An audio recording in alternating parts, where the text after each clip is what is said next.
Hoy vamos a seguir en la dirección que venimos. Hace 8 días recibimos un mensaje que, ¿cómo se tituló? Vamos a corrernos así un puestecito, así como pasa en las filitas para que vayan entrando la gente que va llegando. Examínate. Gracias, examínate. Y creo que muchos de nosotros hemos entrado, gracias a Dios, gracias a Él, en una temporada de examinarnos. Y esta temporada de consagración no para, es el año de la consagración, y el año de la consagración necesariamente tiene que ser un año de revisarse continuamente y de descubrir aquello que habíamos encubierto por mucho tiempo. Y quiero leer un pasaje que está contenido dentro de un contexto muy amplio, y voy a tener que estar mencionando cosas del contexto todo el tiempo, por lo que creo que va a ser de mucha bendición que usted lo lea completo, se lea por lo menos los 2 capítulos en los que vamos a movernos, porque no lo puedo leer todo, solamente voy a extraer unos pocos versículos, pero lo que vamos a hablar va a tener que ver con todo. Y la idea es que nosotros podamos examinarnos de una forma específica hoy, como iglesia, como hijos de Dios, como amados de Dios. Y el título viene siendo ¿por qué lo hago? ¿Por qué lo hago? En ese autoexamen al que estamos siendo invitados, este aspecto es muy relevante. Y les voy a pedir que por favor entonces abran su Biblia en 2 de Reyes 4. Sí, por eso ni te contesté. 2 de Reyes 4, y vamos a leer específicamente del versículo 8 hasta el versículo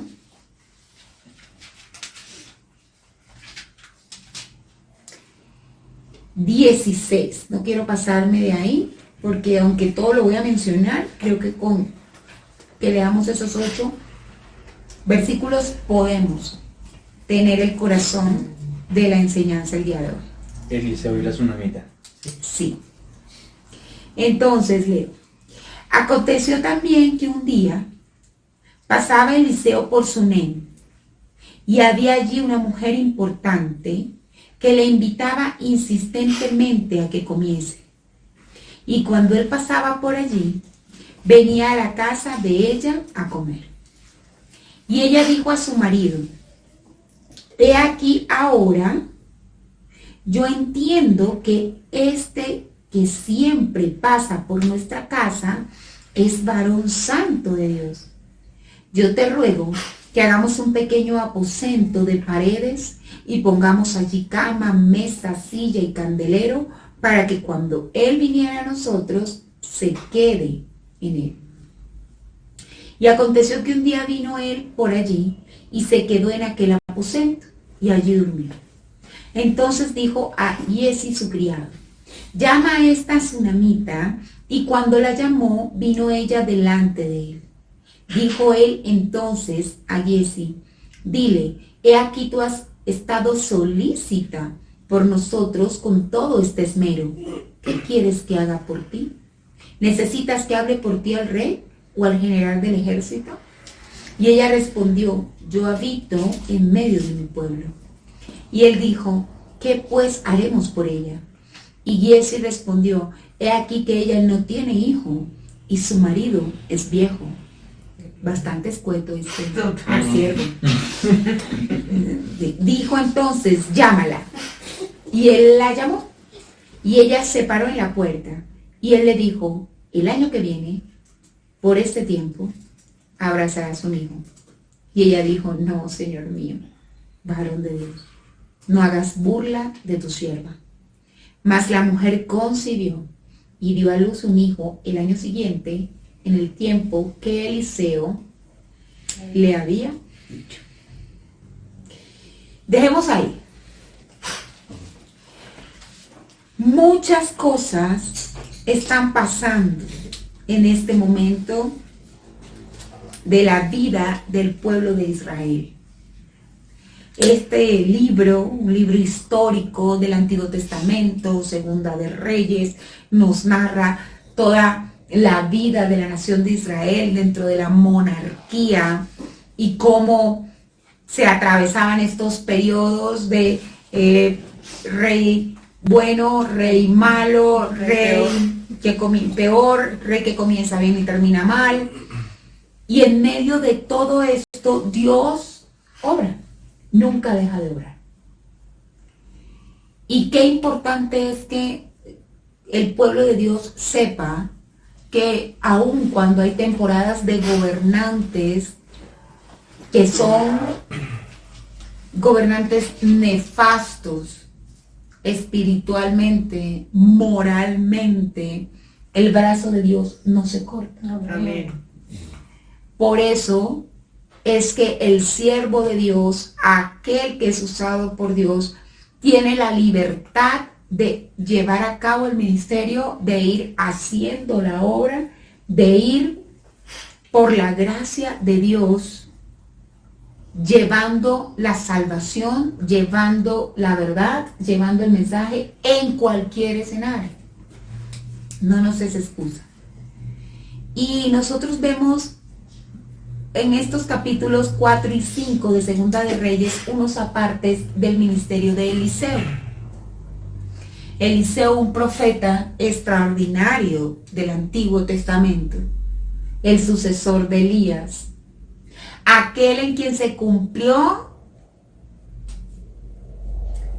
la palabra, la promesa del Señor, por cuanto él le pidió a Elías que le entregara, le rogara al Señor y le entregara una doble porción de la unción que tenía Elías. ¿Recuerdan ese pasaje? Algunos, por eso le digo, hay que leer. Que no lo recuerda, búsquelo, ahí está. Y cuando él hace tremenda petición, Elías mismo le dice, estás desganado. O sea, Elías reconocía lo que Dios le había entregado, el profeta de fuego. Y él le dice, pues difícil cosa has pedido. Fluir en doble porción de la que yo he recibido no es cualquier cosa, Eliseo. Entonces le dice, ok, si estás en el momento en que yo sea arrebatado, si estás allí, la vas a recibir. Y así fue. Y Dios lo honró. Cuando nosotros revisamos las escrituras y vemos el ministerio de Eliseo, Eliseo en toda la narrativa bíblica evidentemente supera a Elías en todas las manifestaciones de milagros, de sanidad, de resurrección, todo lo que Dios le permitió hacer. Y es allí donde vamos a comenzar a enfocarnos. En este capítulo 4, cuando comienza el capítulo 4, nosotros vemos aquel milagro que hizo con la viuda, aquella mujer que estaba endeudada. Y es hermoso cómo el Señor usa al profeta no solamente para proveer a la necesidad del pueblo, a la necesidad de esta mujer sin cobertura, en la que cobertura es Jehová, porque le ha dicho a las viudas, a los huérfanos, yo los cuido, y suple, sino que también va entrenando. Él es el ministerio de Eliseo, es un ministerio maravilloso, porque además de manifestar la palabra de Dios, de manifestar las señales, de manifestar las sanidades, Eliseo está entrenando. Nosotros en muchos escenarios lo vemos dando enseñanza práctica a aquellos que recibían el milagro, a aquellos que se le acercaban, como un entrenamiento espiritual. Y ahorita vamos también a enfocar eso. Él allí le hubiese sido muy fácil con la viuda simplemente decirle, mira ya, devuélvete y allí en la cocina vas a encontrar unos cántaros llenos de aceite. Pero Eliseo, de manera natural, yo lo leo, yo digo, él era un entrenador.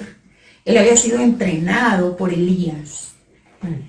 Y él amaba entrenar en la fe. Por eso le dice, mira, anda, busca las vasijas y ella misma tiene que hacer el ejercicio.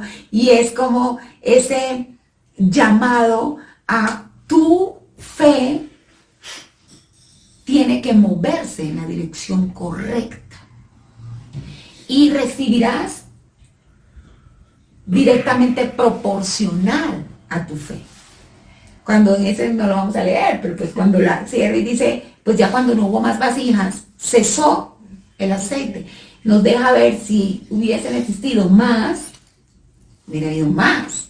Pero también si hubiese existido menos, hubiera habido menos. O sea, si ella hubiera dicho, no, pues ya con estas, ya, yo pago las deudas. Hasta ahí hubiera sido. Pero ella buscó todas las que encontró y de pronto piensa, no, bueno, hubiera podido mandar a buscar a las ciudades aledañas. A la final, Eliseo le dio un entrenamiento. La Biblia dice que con lo que recibió, pagó las deudas y tuvo sustento para ella y para sus hijos. Entonces, digamos que ese entrenamiento, esa dirección que da Eliseo respecto a ejercitar la fe, es una constante. Cuando nosotros vemos cómo se mueve y vemos pasajes tan fuertes, ¿no? Como aquellos jóvenes. Y yo pienso, claro, Eliseo era un maestro. Él era un maestro, era un profeta, pero también era un maestro. En su corazón siempre estaba entrenar, enseñar, no solamente hacerlo. Y el pasaje que acabamos de leer, los 8 versículos que acabamos de leer, también nos dejan ver a un profeta coach. Nos dejan ver a un profeta que está provocando que el fuego en el otro se avive, que el fuego se propague. Está soplando realmente sobre el vecino, sobre el que está, para que sea levantado. ¿Y cómo se llama la enseñanza del día de hoy? Porque lo hago. Porque lo hago. Cuando vemos el versículo 8, que acaba de terminar esta historia que les conté y arrancamos con el versículo 8, nos dice que él un día pasaba por Sunem, una ciudad. Y dice que allí había una mujer importante que le invitaba insistentemente a que comiese, y cuando él pasaba por allí venía a la casa a comer ella. O sea, nos está diciendo que él pasaba por ese lugar constantemente, hacía parte de la ruta. Y nos dice que había una mujer, ya no una mujer viuda, endeudada, no, ahora nos dice que era una mujer importante. Y esta mujer importante, ya sabemos que dentro de esa cultura oriental la hospitalidad es muy significativa. Y no solamente dentro de la cultura judía, incluso dentro de la cultura musulmana. O sea, el tema de la hospitalidad es relevante. Y la Biblia nos dice, bueno, ella es una persona importante, adinerada, digamos que lo más apegado a la historia que podemos pensar es que era de aquellas casas que todo el tiempo se hacía muchísima comida y se tenía comida para el forastero, para el que pasaba, para el que no tenía, para las viudas, para repartir. Y por eso, cuando él pasaba, él comía allí. Mucha hospitalidad, generosidad. Y resulta que en algún momento ella recibe una revelación por algún medio, alguien le dijo, ella lo vio, tuvo una conversación con él, conversaba con él, ya la fama de Eliseo se extendió, muchas cosas hicieron que ella un día con el marido le dijera, ¿sabes? Ese hombre que come ahí, que se sienta, que a veces pasa y se sienta ahí, ese hombre es un varón de Dios. Ese hombre tiene el poder del Espíritu Santo, ese hombre tiene el poder de Dios en él. Entonces, no solamente ofrezcámosle comida, vamos a hacerle una habitación. Reconocemos quién es y vamos a hacerle una habitación para que cuando él pase no solamente coma, sino que duerma, se quede en él. Y es hermoso, el pasaje siempre me ha llamado mucho la atención, porque ella le ruega, la Biblia dice que ella le rogó a su marido, hagamos un pequeño aposento de paredes, y dice, pongamos allí una cama, mesa, silla, candelero. A las mujeres nos encanta eso. ¿Sí o no? Aquí estamos, todo, y la florecita, y le ponemos, hagamos un lugar acogedor. Pero no le digo, pongamos una estera, pongámosle una cama. No, hagámosle una habitación y que la habitación tenga todo lo que se requiere y que él se pueda descansar, él pueda estar cómodo. Este pasaje es en especial, este versículo, siempre me ha impactado porque además ella dice para que cuando él viniera nosotros se quede en él. Y dice, y aconteció que un día vino él por allí y se quedó en aquel aposento y ahí durmió. O sea, me llama mucho la atención que era como la expectativa, como tenerla lista para cuando él. O sea, no iba a vivir ahí, yo no iba a saber que es que vienen las vacaciones, le dan las vacaciones en junio, son largas, entonces él viene en junio, o viene. No, era tenerlo preparado, tenerlo limpio. No sacar la cama porque cualquier día llegó otro y bueno, sáquenle la cama y llévensela. No, el cuarto tenía que estar siempre adecuado, esperando. Y eso siempre me ha conmovido mucho porque eso habla al pueblo de Dios respecto a lo que es nuestra espera para la segunda venida del Señor. Entonces, preparar esa habitación que somos nosotros. Él habita, ¿cierto? Y nosotros decimos, ven, Señor Jesús. Y la pregunta es, ¿voy a venir y voy a tener una habitación en ti? Una habitación con todo lo que se requiere, amor, paz, gozo, benignidad, bondad. Porque tú no sabes cuándo voy a venir, pero de cierto vendré. Y todavía es más valioso cuando leemos el pasaje completo y vemos por qué lo hacía. Esa mujer tenía esa habitación preparada. ¿Y por qué lo hace? ¿Por qué creen que lo hacía? ¿Por qué ella hizo eso? Porque se dio a la tarea de construir una habitación. No había ni paredes, hagámosle la pared, busquemos la cama, el candelabro, la mesa. ¿Por qué creen que lo hacía? Porque con él llegaba la presencia de Dios a su casa. Porque le importaba lo espiritual. El hijo. El hijo, dices tú. No, pues está bien que lo diga, porque para allá vamos. Yo no creo. ¿Por qué lo hacía? No, yo creo que Yo no creo que el hijo no. Porque el hijo fue el bonus track. Porque reconoció. Ella dice, yo siento, dice que este hombre es un varón de Dios. O sea, yo entiendo, yo entiendo que este siempre pasa por nuestra casa, es varón santo de Dios. Porque entendió que era una honra que ese hombre durmiera en su casa. Porque entendió que el hecho de que ese varón de Dios estuviese allí honraba a Dios, servía a Dios, servía a Jehová. Tener una habitación para su siervo. Y la evidencia de que ella no preparó esa habitación porque estuviese frustrada, deprimida por no tener un hijo, es que no lo pide. Es que cuando él le dice, ¿qué quieres? Yo me imagino que Eliseo entró y dijo, este es el mejor hotel en el que he dormido. O sea, estoy en el Hilton. Estoy en este momento en un lugar dedicado. Y sinceramente creo que él vio el amor, vio el detalle, vio todo con lo que se preparó.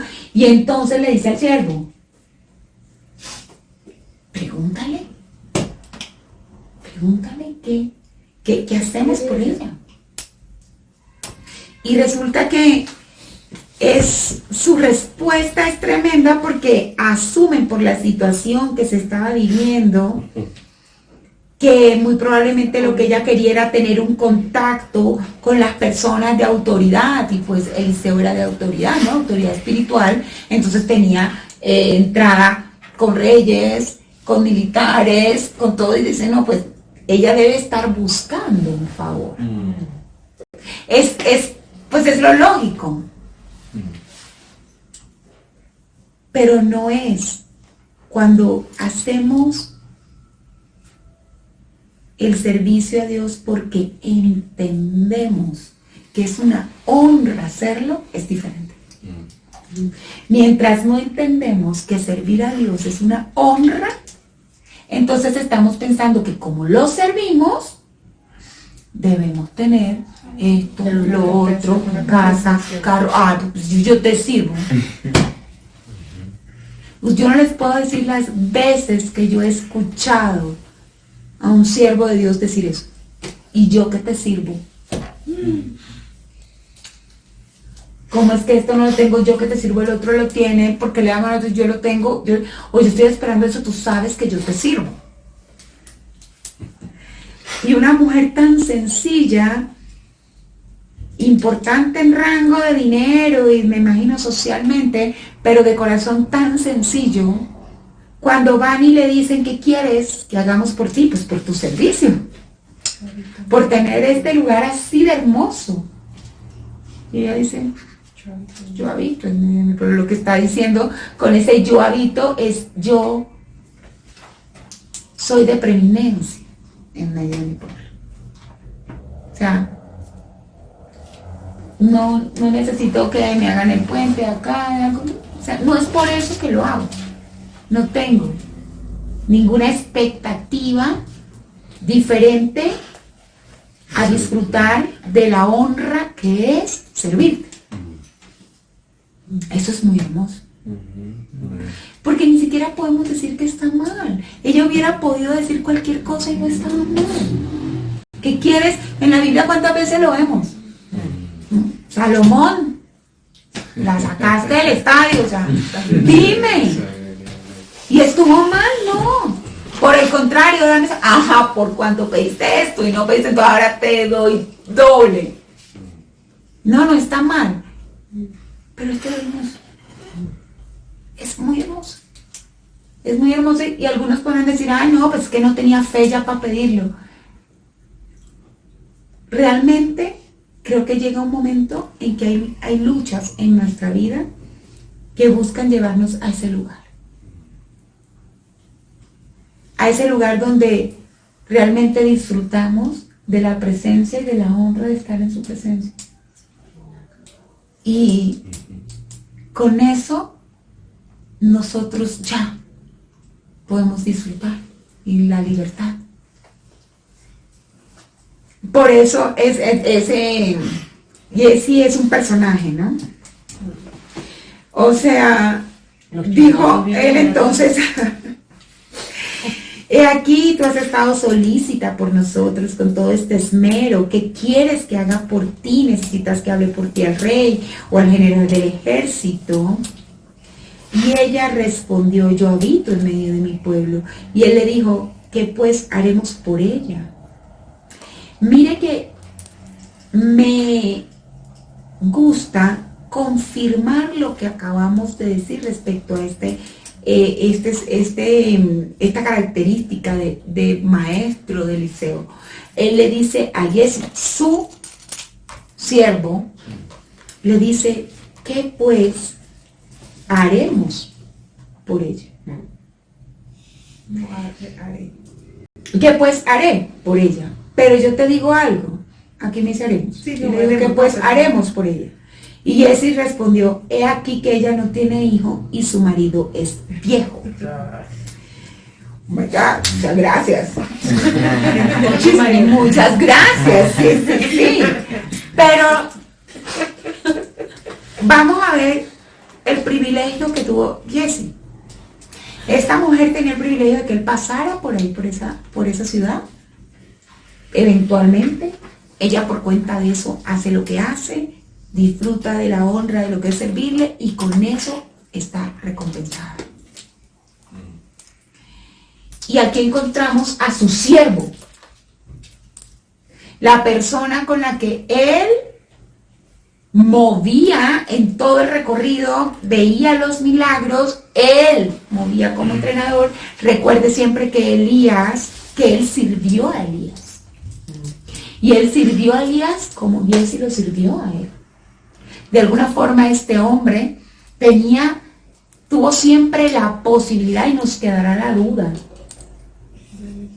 porque él pudo haber sido entrenado y pudo haber recibido de esta unción y ser luego entonces, quién sabe, quien tuviera no solo la doble porción de Elías, sino la triple. Giesi. Pero sin embargo, comunicativo sí era.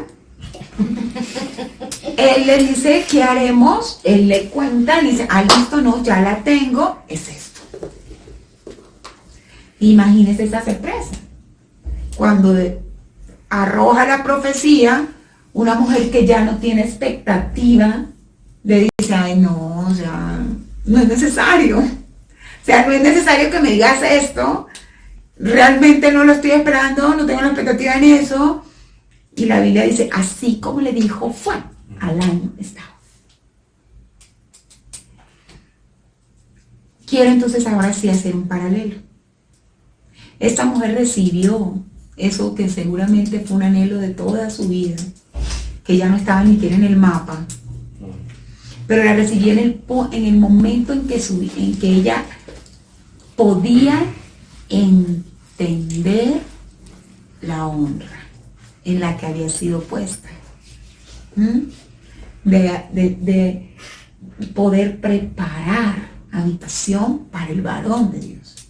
En ese momento el milagro se manifiesta. Lo hacía con entendimiento de la grandeza de lo que servía. Giesi, en cambio, nosotros vemos cómo aquí él está tan apegado. Obviamente era el que estaba todo el tiempo con Eliseo. En los versículos subsiguientes vemos el evento que pasó con el niño, que ya cuando era grande murió, y cómo ella, que hubo pues, o sea, usted lo dio, ahí se lo doy para que lo resucite. Y Giesi, ahí está, el niño resucita. Esos son eventos que pasaron, pero es que hay que leer. Pero quiero enfatizar esto para cerrar. Si usted lee el capítulo 5, cuando Dios usa a Eliseo para sanar de la lepra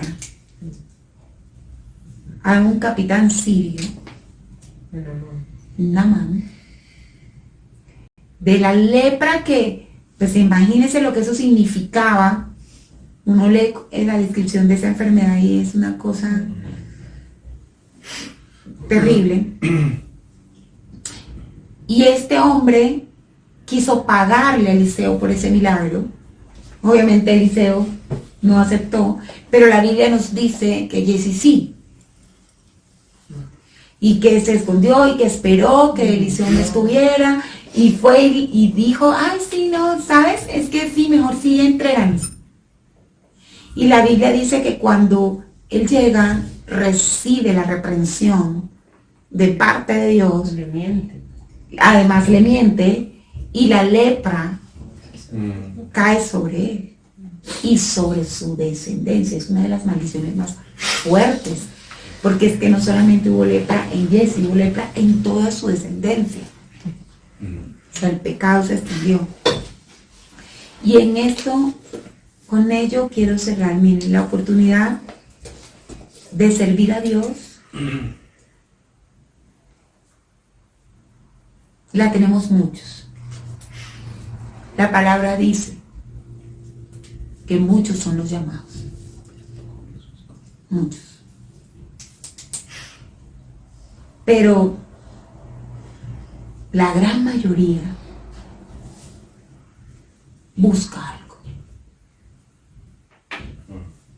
Por eso la enseñanza es: ¿por qué lo haces? ¿O por qué estamos acá? O sea, ¿qué estamos buscando? ¿Qué buscamos? Porque la historia mostró que Jesse era el siervo, el cercano, el que veía, el que movía, el que entrenaban, al que le preguntaban.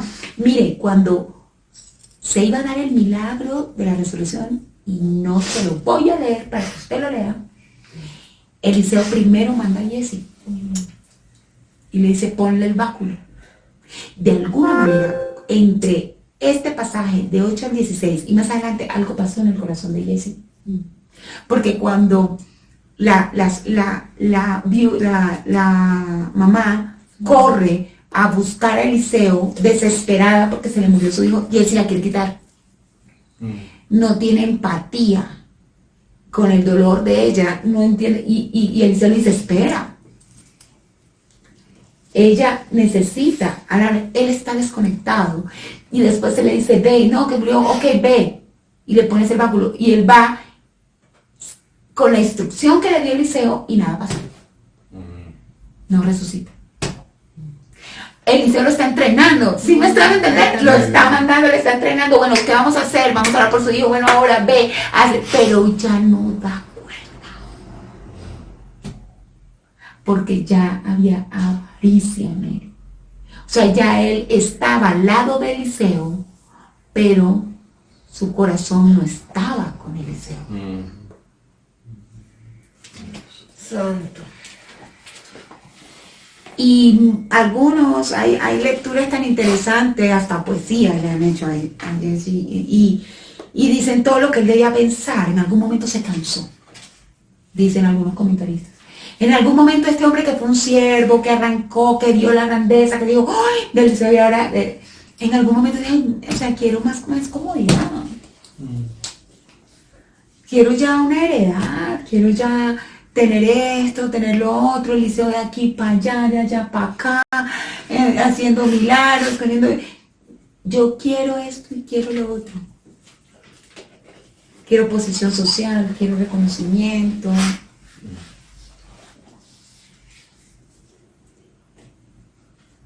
Y el destino fue devastador.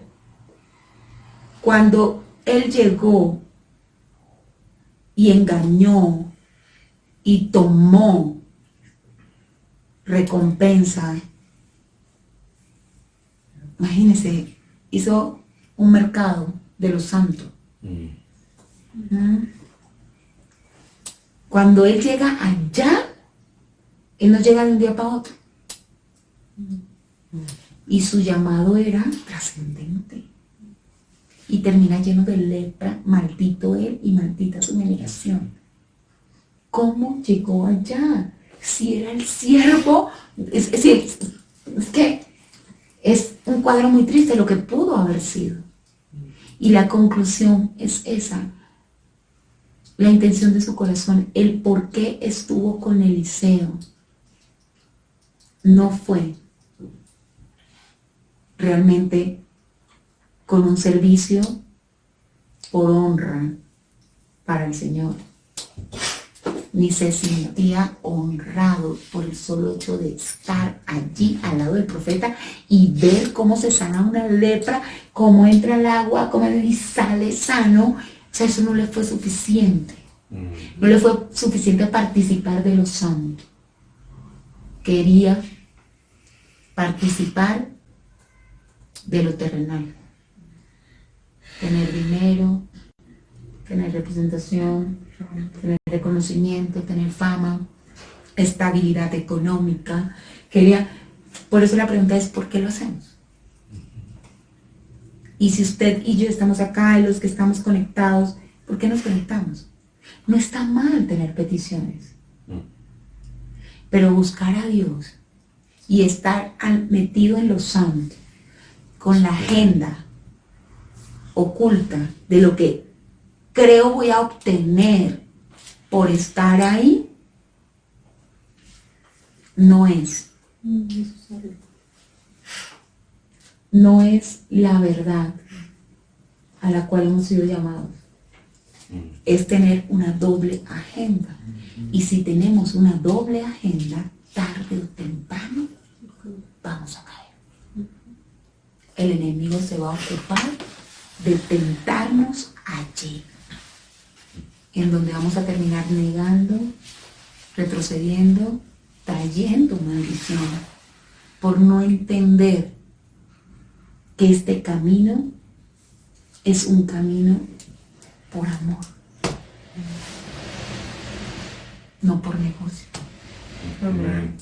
Es por amor. No es yo te sirvo y tú qué me das. ¿Y qué me das? Si yo te sirvo. No es si yo te sirvo, si tú permites que yo te sirva. Con eso es más que suficiente. Es una honra yo poder servirte. Pero muchas veces llegamos cobrando el servicio. Entonces, como yo te sirvo, entonces salva esto, salva aquello, mueve acá, ayuda a mi familia, restaura la finanza, restaura el matrimonio, dame hijo, dame, porque yo te sirvo.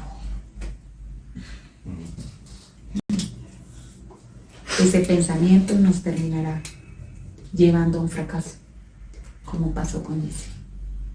Que cada uno de nosotros en este mover de examinarnos podamos revisar por qué lo hacemos y que con la misericordia de Dios seamos guiados a hacerlo con excelencia, con el amor al cual hemos sido llamados.